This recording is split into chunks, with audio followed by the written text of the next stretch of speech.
Over the last few years, more people have started to slowly move away from 1080p to 1440p, and even 4K resolution is becoming more popular. With higher resolution, there is need for more GPU power. However, GPU progress has stagnated over the years. NVIDIA 2000 series has been considered lackluster, overpriced, and not delivering enough of performance boost over the previous generation. AMD didn't even offer any competition in high-end. All of that has changed now.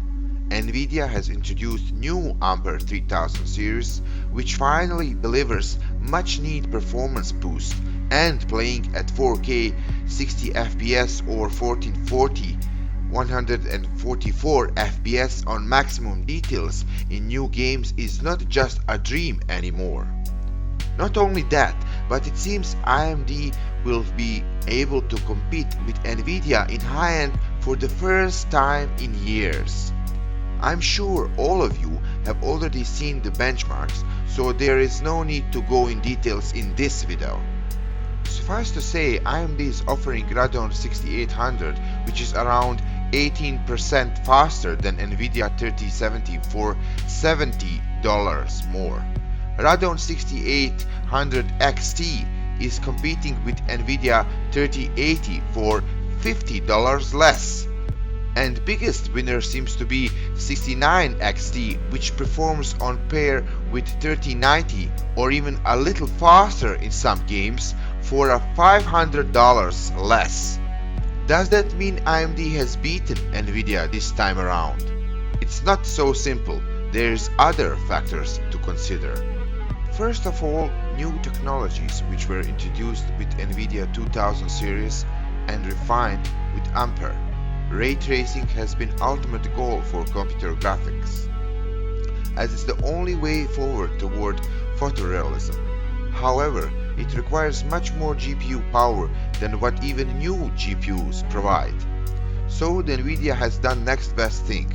It introduced ray tracing for the just some effects in the games, while traditional rasterization is still being used in tandem with ray tracing. This results in drop in frames, which is still acceptable, while introducing ray tracing in games as a first step towards fully ray traced games. However, with 2000 series, it hasn't really caught up. Performance impact was huge, and only handful of games supported it. That is changing now. More and more games are announcing they will support ray tracing. New consoles, which are set to launch later this year, will also support ray tracing.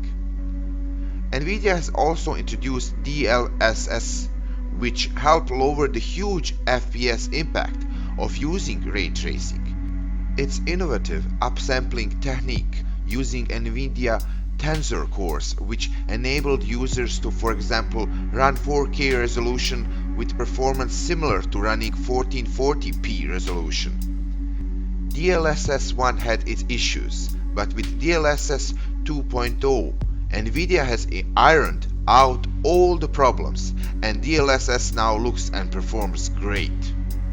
Will AMD support all these features? How do they look and perform on AMD? While having great traditional performance when compared to NVIDIA, AMD has not really gone into much details during their presentation when it comes to ray tracing or their equivalent of DLSS, which they call super resolution.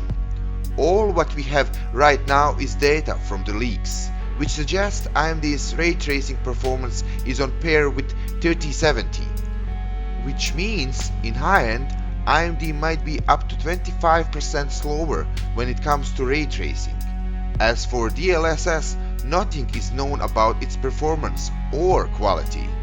We do know that most likely this won't be available on the launch day and will be added later via software updates. We also know that unlike NVIDIA, AMD doesn't have dedicated hardware for DLSS, which could mean they will not be able to match NVIDIA in either performance or quality or both. However, new consoles will support these features, and have AMD hardware, so it's possible that AMD will be able to do via software what required Nvidia to add new hardware into cards. There's also issue of unprecedented shortage of video cards. Nvidia has launched both the 3080 and 3070, but you can't find them anywhere for their retail price. Malicious users using bots have bought a lot of cards and are reselling them at eBay or similar marketplaces for double the price. It has been a month since 3080 launched and supply issues continue. So this is AMD's biggest chance to make market share from Nvidia. All they have to do is have their 6000 series in stock when they launched on 18 November, and many users will buy them. If that's all what is available, especially given their competitive performance without ray tracing and DLSS. We also have to remember that when showing results for 6900 XT, AMD did enable all of new features, one of which requires users to have both new AMD 5000 series CPU and 6000 series GPU. It's possible 6900 XT won't perform as good against 3090 with these features disabled. Then again, according to newest benchmarks released by AMD on their website, both 6800 XT and 6900 XT are faster than 3090 in some games, especially at 1440p. Will AMD be able to beat Nvidia this time? It seems it already has. If standard performance in games without ray tracing and DLSS is all that matters. Even if 6900 XT doesn't outperform 3090, it's still $500 cheaper.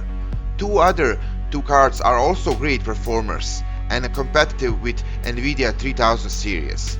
AMD has done here what it was not able to do in years, and that is match and even suppress Nvidia in performance. There is also a question of VRAM, where AMD takes the lead too. 3070 comes with only 8GB and 3080 with 10GB, while AMD cards come with 16GB of VRAM. The only important question is how much ray tracing and DLSS is important to you. Do you think these technologies will be important in the upcoming games? Cyberpunk is just one example of highly anticipated game which will support both ray tracing and DLSS. Will AMD be able to match Nvidia too in these important new technologies, or will it fall behind? There is no certain answer yet. If you think this is important, it's best to wait a little bit before buying a new card. We will have answers to these questions in the following months. That's it for today's video. If you like it, make sure to subscribe, like and share. See you in next video.